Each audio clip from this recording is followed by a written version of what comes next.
ఉదయకాల సమయంలో మధ్యాహ్నం ఈవినింగ్ కూడా టికెట్లు తీసుకుని వచ్చాను. Evening service రాలేకపోయాను.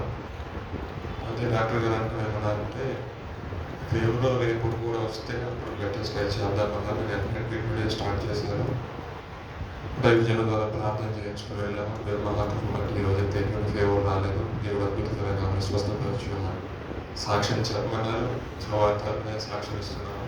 అదేవిధంగా మాకు కూడా దాన్ని బట్టి కొంచెం back shoulder right side muscle ఒకటి స్ట్రైన్ అయిపోవడం వల్ల కొంచెం సఫర్ అవుతున్నాను. మెడికేషన్ తీసుకున్నప్పుడు కూడా అది ఎందుకనో రికవర్ అవ్వట్లేదు.